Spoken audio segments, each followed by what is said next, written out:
बिस्मिल्लाहिर्रहमानिर्रहीम। अस्सलाम वालेकुम नाज़रीन, आप यूट्यूब चैनल देख रहे हैं। मैं इमरान खान हूँ। पाकिस्तान की सियासत में एक नया सिनेरियो डेवलप हो रहा है और वो ये है कि फजलुर रहमान साहब के दरवाजे पे सब लोग दोबारा पहुँच रहे हैं। इसकी वजह क्या है? देखिए, फजलुर रहमान साहब के पास 8 सीटें हैं कौमी असम्बली की और 5 उनके पास सेनेटर्स हैं।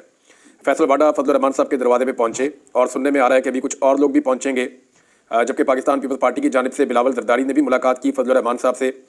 ये दोनों लोग, बिलावल और फैसल वाडा, दोनों एस्टेब्लिशमेंट के दो बड़े अहम मोहरे हैं और एस्टेब्लिशमेंट का बयानिया इनके ज़ुबान पे होता है। जो एस्टेब्लिशमेंट चाहती है उसके मुताबिक ये चल रहे हैं। गुज़िश्ता चंद दिनों से PMLN ने कुछ ऐसे काम किए हैं कि उन्होंने मलबा उठाकर एस्टेब्लिशमेंट पे डालने की कोशिश की है। यानी जो कुछ भी डी चौक में हुआ, PMLN ने या उनके बहुत करीबी सहाफ़ियों ने जानबूझकर ये खबरें पहले से दी कि रेंजर्स ने सर फाड़ दिए हैं, इतने बंदे मार दिए हैं, या पैरामिलिट्री फोर्सेज ने ये काम किया और वो काम किया और उन्होंने गाड़ियाँ भी तोड़ दी। उन्होंने सारा इल्ज़ाम उठाकर मिलिट्री एस्टेब्लिशमेंट के ऊपर डाल दिया कि ये उनका फैसला है और बाकायदा इसको ग्लोरीफाई किया गया। शहबाज शरीफ साहब ने भी ये काम किया, वज़ीर आज़म ने, और आर्मी चीफ की तारीफ की जो कुछ डी चौक में हुआ। अब डी चौक में जो हुआ उसको सारी दुनिया एक सानहे के तौर पे ले रही है। एक तरफ सारी दुनिया कह रही है कि डी चौक में जो हुआ वो सानहा है, दूसरी जानिब हुकूमत ये कह रही है कि डी चौक में जो हुआ वो बहुत अच्छा हुआ और वो मिलिट्री एस्टेब्लिशमेंट ने किया और वो आर्मी चीफ की उसको लेकर तारीफ कर रहे हैं। अब ऐसा क्या है जो फजलुर रहमान साहब के दरवाजे पर सब पहुँचे हैं? एक तो फार्मूला है, वो फार्मूला मैं आपको बता देता हूँ कि क्या करने की तैयारियाँ हो रही हैं, क्योंकि राना सनाउल्लाह भी फजलुर रहमान साहब के दरवाजे पर पहुँच गए और उन्होंने मुलाकात भी की है। ये बहुत इंपॉर्टेंट है। बात खुलेगी जब पाकिस्तान तहरीक इंसाफ का वफ्द जाएगा और जाकर फजलुर रहमान साहब से मुलाकात करेगा। माजी में भी एक ऑप्शन मौजूद थी, वही ऑप्शन मैं आपके सामने दोबारा रखूंगा। लेकिन क्या कोई आईनी तरमीम होने जा रही है? फजलुर रहमान और उनकी जमात ये कहते हैं कि हमारे साथ ज्यादती हुई है। 26वीं आईनी तरमीम में जिन चीज़ों को हमने रोका था उन्हीं चीज़ों के ऊपर बाद में कानून साजी कर ली गई और आईनी तरमीम में इस तरह की एक आईनी बेंच इस तरह का बना दिया गया कि अब उन कानून साजियों को कोई कहीं चैलेंज नहीं कर सकता। यानी आईनी तरमीम के अंदर ऐसी बुनियाद तैयार कर दी गई जिसकी बुनियाद के ऊपर बगैर आईनी तरमीम के जो मर्जी कानून बनाए और उन कवानीन को तहफ़्फ़ुज़ इसलिए मिल जाएगा कि अदालत को कंट्रोल कर लिया गया है। तो ये फजलुर रहमान साहब को बड़ा एतराज़ था और उनकी पार्टी के लोग गाहे बगाहे इस बारे में बात भी करते थे। बहरहाल उनसे मुलाकातें कर रहे हैं वो सियासतदान जो पीपल्स पार्टी और एस्टेब्लिशमेंट के करीब है। और फैसल वाडा ने एक स्टेटमेंट दिया था, इसको ज़रा याद रखिएगा, क्योंकि फैसल वाडा वो चीज़ बोलते हैं जो मिलिट्री एस्टेब्लिशमेंट बोलना चाहती है और वो मिलिट्री एस्टेब्लिशमेंट की मदद से ही अभी तक सर्वाइव कर रहे हैं पाकिस्तानी सियासत के मैदान में, और वो अपने मुंह से ये बात कहते हैं कि मैं उन्हीं का आदमी हूँ। अब फैसल वाडा साहब ने ये थोड़े दिन पहले नून लीग के ऊपर चढ़ाई करना शुरू कर दी। उन्होंने कहा जी अगर इमरान खान काबिल कबूल नहीं है ना तो फिर नून लीग भी काबिल कबूल नहीं है, ये पाकिस्तान के दुश्मन है, बहुत बुरे हैं। हालांकि इससे पहले नून लीग उनको पसंद थी, उनको अच्छी लग रही थी। फिर यही फैसल वाडा साहब जो है इन्होंने जरदारी साहब के साथ, बिलावल के साथ, मौलाना फजलुर रहमान के साथ, बाकी सबके साथ मुलाकातें भी की हैं। तो फिर आप समझ जाएं कि अब खेल क्या है। माजी में एक ऑप्शन इमरान खान साहब के पास पहुंचाया गया था और उन्हें कहा गया था कि पीपल्स पार्टी और फजलुर रहमान साहब के साथ मिलकर PTI इक़्तिदार पे कब्जा कर ले और PMLN को फारिग कर दे और उन्हें अपोजिशन में भेज दे। शहबाज शरीफ से वज़ारत उज़्मा छीन ली जाए एक अदम एतमाद के जरिए से। लेकिन इमरान खान साहब ने कहा कि जनाब पीपल्स पार्टी के साथ बैठने का मतलब ये है कि आप PMLN के साथ बैठ गए, यानी जो PMLN है वही पीपल्स पार्टी है। तो इमरान खान साहब ने ऐसी किसी भी डील से इनकार कर दिया। तो PMLN है वही पीपल्स पार्टी है। तो इमरान खान साहब ने ऐसी किसी भी डील से इनकार कर दिया था, लेकिन एक मरतबा फिर ऐसी डील तैयार की जा रही है। देखिए, इस वक्त इमरान खान की मकबूलियत का कोई इलाज नहीं है पाकिस्तान की एस्टेब्लिशमेंट और हुकूमत के पास। एक इलाज सिर्फ यही है कि इमरान खान साहब भी कुछ वैसी ही साजिश करें जैसी साजिश इमरान खान साहब के खिलाफ की गई थी, या किसी ऐसे खेल का हिस्सा बन जाए जिससे ये जो निज़ाम है ये लेजिटिमेट हो जाए, या जो इलेक्शन हुआ है 8 फरवरी 2024 का वो इलेक्शन जो है उसके ऊपर स्टैंप लग जाएगा, ठीक है ये इलेक्शन सही हुआ है। अब उसका एक तरीका यह है कि इमरान खान साहब किसी तरह हुकूमत का हिस्सा बन जाए या इस हुकूमत को गिराने के अंदर शामिल हो जाए और अगली हुकूमत के अंदर शामिल हो जाए, चाहे वजारतें लें या ना लें।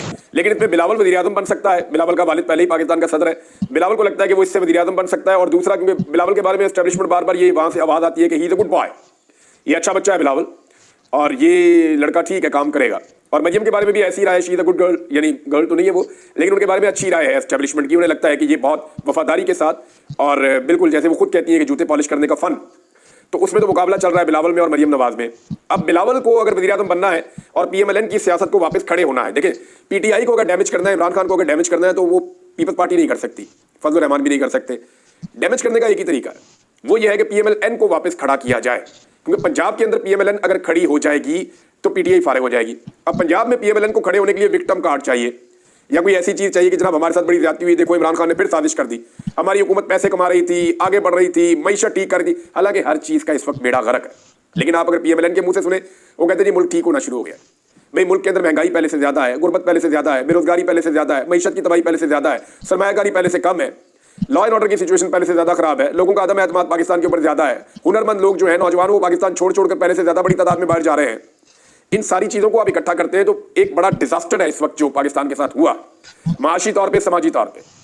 कानूनी तौर पे और इखलाकी नुक्ता नजर से भी जो इन लोगों ने किया है। एक बेचैनी है पाकिस्तान में, घुटन है।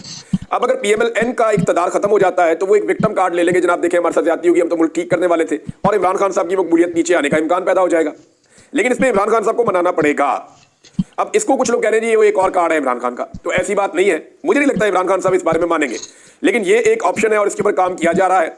और फजलुर रहमान साहब को जाके राना सनाउल्लाह साहब भी मिले हैं और वो भी असेसमेंट करने गए कि अगर ये हो जाए तो कितना अच्छा हो जाए, ये पीएमएल-एन की हुकूमत गिर जाए।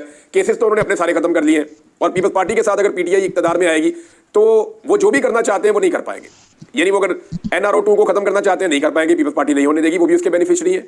और बहुत सारे काम जो पीटीआई करना चाहती है इक़्तिदार में आके, उनमें से एक काम भी नहीं कर पाएगी, क्योंकि पाकिस्तान पीपल्स पार्टी सिर्फ एक फायदा होगा पीटीआई को कि उनके जरा केसेस नरम हो जाएंगे, एक फायदा होगा उनके नाम ECL से निकल जाएंगे, एक फायदा होगा जरा पाकिस्तान में फ्रीली मूव करेंगे, एक फायदा होगा उनके जो है ना वो कैदी वैदी बाहर आ जाएंगे, और इमरान खान साहब भी हो सकता है कि उनके केसेस खत्म हो या वो बाहर आ जाए। लेकिन इसके अलावा पाकिस्तान को इसका कोई फायदा एज सच नहीं होगा। ये चीजें ऐसे ही चलेंगी और ऐसे ही टाइम पूरा होगा, और जब अगला इलेक्शन होगा तो पीएमएल-एन दोबारा एक ताकत बन चुकी होगी और दोबारा वो मुकाबले में तगड़े तरीके से आएगी। अच्छा, इसमें इसको यहां रोक लेते हैं। एक और खबर है और वो है जनाब फॉर्मेशन कमांडर कॉन्फ्रेंस हुई है उसके हवाले से। वहां पे जो एलामिया है वो ये कह रहा है कि हुकूमत बेलगाम आजादी इज़हार राय की आड़ में जहर उगलने और तकसीम रोकने के लिए सख्त कवानीन बनाए। ये जी पाक फौज का एलामिया आया है। कोर कमांडर कॉन्फ्रेंस में इस्लामाबाद एहतजाज के दौरान पाक फौज की तैनाती पर प्रोपेगेंडा की शदीद अल्फाज में मजम्मत की गई और हुकूमत से मुतालबा किया गया कि बेलगाम गैर इखलाकी आज़ादी इज़हार राय की आड़ में जहर उगलने, झूठ और बाशर्ती तकसीम का बीज बोने के खात्मे के लिए सख्त कवानीन और जवाबित बनाकर उन पर अमल दरामद करवाया जाए। अब ये 84वीं फॉर्मेशन कमांडर कॉन्फ्रेंस हुई है जिसमें core commanders, principal staff officers और पाक फौज के तमाम फॉर्मेशन कमांडर्स ने शिरकत की है। अब इसके अंदर जो है ना वो एक दो चीज़ें मैं आपके सामने रखता हूँ। एक तरफ तो ये कहा जा रहा है कि पाक फौज के खिलाफ प्रोपेगेंडा हो रहा है, इवन पाकिस्तान के मुख्तलिफ लोगों की जानिब से और ओवरसीज पाकिस्तानियों की जानिब से और पाकिस्तान के अंदर जो पाकिस्तानी मौजूद है उनकी जानिब से एक कंपेन ये भी लॉन्च की गई है कि फौज के ज़ेर इंतजाम जितने कारोबार चल रहे हैं उनकी जो प्रोडक्ट्स आती हैं उनका भी बाइकआउट कर दिया जाए। और इसके ऊपर मैं देख रहा हूँ कि सोशल मीडिया पर बहुत तेज़ी से ये चीज़ें हो रही हैं और कुछ लोग इसकी मजम्मत करने के लिए जब सामने आए तो मुझे अंदाज़ा हुआ कि इसका इम्पैक्ट या ये मौसर है तहरीक, जिस वजह से इसके खिलाफ कुछ रिटायर फौजी अफसरान बयान भी दे रहे हैं या वो मैदान में उतरे हैं। अब मामला ये है कि जो सोशल मीडिया के ऊपर एक पाकिस्तान तहरीक इंसाफ से ताल्लुक रखने वाले लोग हैं वो ये कहते हैं कि 26 नवंबर का जो कत्लेआम है उसको वो रेंजर के साथ, पैरामिलिट्री फोर्सेस के साथ और पाक फौज की वहाँ मौजूदगी के साथ जोड़कर देखते हैं। हालांकि इमरान खान साहब की बहन से जब सवाल किया गया बैनुल-अक़वामी मीडिया पे कि आप किसे जिम्मेदार समझती हैं जो 26 नवंबर को कत्लेआम हुआ, तो उसमें उन्होंने 3 लोगों के नाम लिए, जिसमें एक आर्मी चीफ का नाम लिया, एक वजीर दाखिला का नाम लिया और एक वजीर आजम का नाम लिया। तो पाकिस्तान तहरीक इंसाफ की जानिब से या सोशल मीडिया के ऊपर जो सारिफीन है उनकी जानिब से ये बार बार कहा जाता है कि जनाब ये वो जोड़ कर देखते हैं सिक्योरिटी फोर्सेस को, इवन मिलिट्री को, इस सारे या पैरामिलिट्री को इसके साथ, ये जो कुछ भी हुआ 26 नवंबर को, लेकिन वो क्यों जोड़ कर देखते हैं? लेकिन ये सारा एलिगेशन, ये सारा इल्ज़ाम, ये सारा मुद्दा या सारा बोझ इस हुकूमत ने पहले ही उठाकर फौज के खाते में डाल दिया था। आप देखें ना शहबाज शरीफ का स्टेटमेंट, उनके जो सहाफ़ी हैं करीबी उनके स्टेटमेंट्स, फिर उनका सेलिब्रेट करना कि जैसे फौज आ गई आपको मारेंगे, फिर उनका ये कहना कि देखते ही गोली मार दी जाएगी, फौज को बुला लिया गया है और सब लोग समझ जाए, इस किस्म की जो बातें की गई। तो ये मामला वहां से शुरू हुआ। अगर इसको ठीक करना है तो वो सबसे पहले वो बंदे गिरफ्तार किए जाएं जिन्होंने इस प्रोपेगेंडा के ऊपर सबसे पहले काम शुरू किया था। एक और चीज़ है नाज़रीन, इमरान खान साहब पर फर्द जुर्म आयद कर दी गई है और 119 दीगर मुल्ज़िमान के साथ ये फर्द जुर्म आयद हुई है GHQ हमला केस के अंदर। अब इसकी तफसीलात में आपको क्या जाऊँ, आपको सारा आइडिया है। इमरान खान साहब तो 9 मई वाले दिन गिरफ्तार थे, उसके बाद ये सारा कुछ हुआ पाकिस्तान में। अब जब फर्द जुर्म आयद की गई तो जब रहनुमा बाहर निकल रहे थे तो उनमें से 4 लोगों को गिरफ्तार कर लिया गया और बाकी और भी बहुत सारे हैं, लेकिन 4 अहम लोग हैं। उमर अयूब साहब को गिरफ्तार किया गया, अपोजिशन लीडर। राजा बशारत साबिक सूबाई वजीर है, उनको गिरफ्तार किया गया। अहमद चट्टा MNA उनको गिरफ्तार किया गया। अजीमुद्दीन इमरान खान साहब के स्टाफ के अहम मेंबर हैं, उनको भी गिरफ्तार किया गया। अच्छा, इन लोगों के पास जो है वो ओमनी बेल मौजूद थी पेशावर हाई कोर्ट की, यानी इन्हें किसी भी नामालूम मुकदमे में गिरफ्तार नहीं किया जा सकता और ज़्यादातर मुकदमात में इनके पास जमानतें थीं।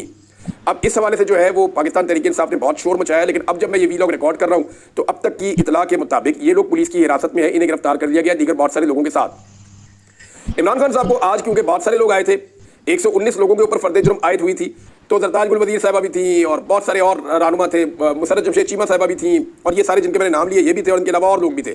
अब जब ये सब लोग वहाँ पे गए तो इनकी इमरान खान साहब से मुलाकात भी हुई। 70-80 लोगों को मौका मिला इमरान खान साहब को देखने का, उनसे बात करने का।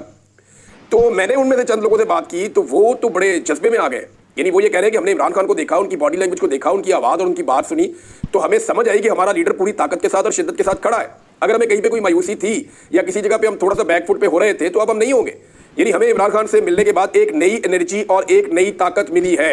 ये पाकिस्तान तहरीक इंसाफ के वो लोग जो इमरान खान साहब से मिले हैं उन्होंने बाहर आकर बताया। जरताज गुल वजीर साहब ने तो आगे स्टेटमेंट भी दिया कि इमरान खान साहब बहुत दुखी और रंजीदा है जो भी 26 नवंबर की रात कत्लेआम हुआ, और वो कारकुनों को कह रहे हैं कि आप हौसला ना हारें, हिम्मत जमा रखें, मैं जल्दी एक नया लायामल दूंगा।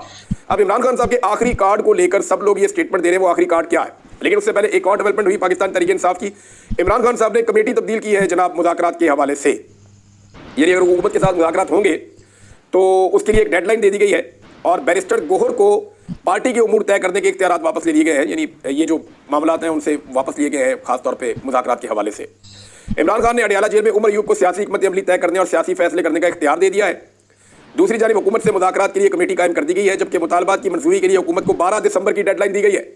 डेडलाइन का मतलब आप समझते हैं कि 12 दिसंबर के बाद अगर हुकूमत मुज़ाकरात नहीं करती और मामलात को किसी नहज पे नहीं ले जाती तो उसके बाद पाकिस्तान तहरीक इंसाफ अगली हिकमत अमली के तहत हुकूमत के खिलाफ दोबारा से एहतजाज कर सकती है, या कोई और तहरीक शुरू कर सकती है, या कोई और मामला नया खड़ा कर सकती है। अच्छा, अडयाला जेल में इमरान खान से शेख रशीद की भी मुलाकात हुई, फवाद चौधरी साहब की मुलाकात हुई, शाह महमूद कुरैशी थे, उमर अयूब थे और दीगर लोग थे, उन सब ने मुलाकात की। इमरान खान ने शेख रशीद को गले लगाया, उनको प्यार किया और उन्होंने कहा कि शेख हम इकट्ठे हैं। तो शेख रशीद अहमद साहब के लिए जो है वो बड़ी उनकी कुर्बानियों का इमरान खान साहब ने उनकी तारीफ की, जैसे उन्होंने तारीफ की थी परवेज़ इलाही की कुर्बानियों की। लेकिन परवेज़ इलाही साहब की हालत बहुत ख़राब है, वो अभी खुलकर सियासत नहीं कर पा रहे और उनकी मेडिकल रीजंस हैं उनकी फैमिली के मुताबिक। तो अल्लाह करेगा वो ठीक हो जाएंगे। परवेज़ इलाही साहब हिम्मत वाले आदमी, उन्होंने बड़ी मुश्किल जेल काटी है। मैं जब जेल में था तो मैंने वहाँ लोगों से पूछा तो उन्होंने बताया कि परवेज़ इलाही ने बड़ी मुश्किल जेल काटी है, बड़ी तकालीफ बर्दाश्त की है। जख्मी होने के बावजूद वो बड़े दिल के साथ जेल में रहे हैं। 12 दिसंबर को पेशावर में इमरान खान साहब ने शोहदा मार्च के इनकाद की हदायत की है कि पेशावर में शोहदा के लिए एक मार्च किया जाए और उसमें JUI फेस समेत तमाम अपोजिशन जमातों को दावत दी जाए। और 12 दिसंबर की डेडलाइन दी है, जिसमें सानिया 26 नवंबर और 9 मई की जुडिशल तहकीकात करवाने और सियासी कैदियों की रिहाई का अल्टीमेटम दिया गया। अब जो ये मुज़ाकरात करने वाले लोग हैं उनमें भी बैरिस्टर गोहर शामिल नहीं है। उमर अयूब है, असद कैसर है, गंडापुर है, सलमान अकरम राजा है और साहबजादा हामिद रजा है। ये बंदे जनाब अब इसके अंदर शामिल होंगे एहतजाज के हवाले से। ये हैं जनाब अब तक की इन चीज़ों में डेवलपमेंट। और कुछ चीज़ें मैं आपके सामने और रख देता हूँ। एक तो जनाब एक स्टेटमेंट आया और वो स्टेटमेंट ने मेरा दिल ही तोड़ दिया। और ये स्टेटमेंट दिया है बहुत ही नकम्मे, नकट्टू, बेवकूफ़, बुज़दिल, बेगैरत और बेशरम आदमी ने, जो आर्मी चीफ है जनूबी कोरिया का। जनूबी कोरिया के आर्मी चीफ ने जो है वो नाक कटवा के रख दी है मिलिट्रीज की, और उसने कहा कि मुल्क में मार्शल लॉ की कोशिश के मामले पर जनूबी कोरिया के आर्मी चीफ ने इस्तीफा देने की पेशकश कर दी है। ये अली तनूनी साहब ने जो है वो इसको ट्वीट किया है। हम फौज के पेशावराना कामों में माहिर हैं और हम मार्शल लॉ या फौजी हुकूमत में माहिर नहीं है। मुल्क नाजुक दौर से गुजर रहा है और ये बेशरम कह रहा है कि मैं इस्तीफा दे रहा हूँ। कैसा बेगैरत आर्मी चीफ है। इसको चाहिए था अवाम को मारता, अवाम के ऊपर अटैक करता, आकर तकरीर करता, मार्शल लॉ लगाता, ये कहता मेरे अजीज हम वतनों, इन शरपसंदों को, इन दहशतगर्दों को हम कुचल कर रख देंगे, और चढ़ दौड़ता अपनी अवाम के ऊपर, उनको गोलियां मारता, 10, 20, 25 हज़ार बंदा जेलों में डालता, वहाँ पे जूते चलाता, अच्छी तरह लोगों को अगवा करता, अगवा बराए बयान करवाता, वहाँ पे जबरी गुमशुदगियाँ करवाता, पॉलिटिकल पार्टी से बंदों की जो है वो वाबस्तगियाँ खत्म करवाता। इतना आसान था, सीधा सीधा काम था। अपने मुल्क की खिदमत का जज्बा ही नहीं है इस बेशरम आदमी के अंदर। ये जो जनूबी कोरिया का आर्मी चीफ है, इसको शर्म आनी चाहिए, इसको सीखना चाहिए कि कैसे काम करते हैं। बहरहाल इस आदमी ने इस्तीफा देने की पेशकश कर दी है और मुझे लगता है कि शायद इसका इस्तीफा मंजूर भी हो जाएगा। इतने कमजोर आदमी को किसी भी मुल्क का आर्मी चीफ नहीं होना चाहिए। नाज़रीन, पश्तून भाइयों के हक के अंदर जो है वो खैबर पख्तूनख्वा के जो लोग हैं वहाँ पे इस्लामाबाद में जो उनके साथ जुल्म और ज्यादती की है पुलिस ने, यानी इंतहा कर दी है। जिसका चेहरा सफ़ेद है, जब दिखाई देता है कि ये पश्तून है, इसका चेहरा वैसा है, इसका पहनावा वैसा है, ये चलता पश्तूनों की तरह है। पठान तो फिर पहचाना जाता है ना, पता चलता है उसका। पठान पैदल चलता हुआ जा रहा हो, आप पीछे से देख के पहचानते हैं कि पठान है। दूर से चलता हुआ आ रहा हो, आपको पता चलता है पठान है। उसकी एक अलग चाल है, एक अलग ढाल है, एक अलग पहनावा, एक अलग अंदाज है उसका। फिर पठान दिखते भी थोड़ा अलग है। तो हमारे जो पश्तून भाई हैं जो इस्लामाबाद में बेचारे नौकरियाँ कर रहे थे, काम कर रहे थे, वहाँ पर उनका आना जाना था कारोबार के लिए, बड़े बेनती लोग हैं। तो उन्हें पकड़ पकड़ के पुलिस ने वो जिल्लत और वो रुसवाई उनको दी है और इतना उनको परेशान किया है कि उसके बाद जो है वो सब लोग सरापा एहतजाज है। जमात इस्लामी ने भी अब इसके लिए आवाज़ उठाई है और वो कोई एक प्रेस कॉन्फ्रेंस भी कर रहे हैं आज के दिन के अंदर, गालिबन उन्होंने की भी है, और बाकी सारी पार्टियां भी आवाज़ उठा रही हैं। अभी वहाँ पे जो है वकला ने इस्लामाबाद में एक मार्च किया है पश्तून भाइयों के हक में, तो उनका बहुत शुक्रिया, हम उनके शुक्रगुजार हैं। अब पूरा पाकिस्तान जो है वो एक है और पाकिस्तान के हर शहरी की वही इज्जत होनी चाहिए जो बाकियों की है। ऐसा नहीं हो सकता कि इस्लामाबाद आने वाले किसी एक खित्ते के लोग, इससे पहले वो बलूचिस्तान की हमारी बहनें बेटियां आई थीं, उनको ठंडे पानी के साथ तकलीफ दी गई, उन्हें टॉर्चर किया गया, उन्हें मारा गया, उनसे बिस्तर छीन लिए गए, उन्हें सर्द रातों में खुले आसमान तले रहने पर मजबूर किया गया। कितनी ज़्यादती थी।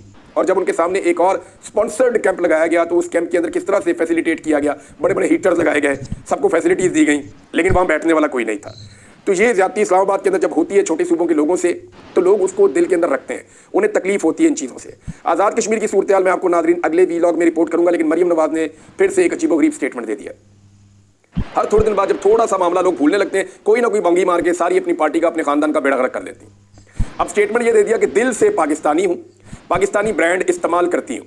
लोगों ने दे तेरे की तस्वीरें लगा लगा के जो मरियम नवाज ने इंपोर्टेड ब्रांड पहने, एनके, जूते, बैग, कपड़े, कोट्स, मफलर और पता नहीं क्या कुछ, स्कार्फ, जो चीजें मरियम नवाज ने टका के ब्रांडेड पहनी है ना, उनकी कीमतों समेत लोगों ने लगा लगा सोशल मीडिया में तबाही फेर दी कि ये है जनाब आप दिल से पाकिस्तानी, और ये वो पाकिस्तानी ब्रांड है जो आप इस्तेमाल करते हैं। दुनिया के महंगे तरीन बैग हैं, महंगे तरीन जूते हैं, महंगा तरीन मेकअप है, महंगी तरीन सर्जरियां हैं, फिर महंगी तरीन एनके है, महंगा तरीन जेवर है, हर चीज इंपोर्टेड इस्तेमाल करनी बाहर की, और कहना जी मैं दिल से पाकिस्तानी हूँ, पाकिस्तानी ब्रांड इस्तेमाल करती हूँ।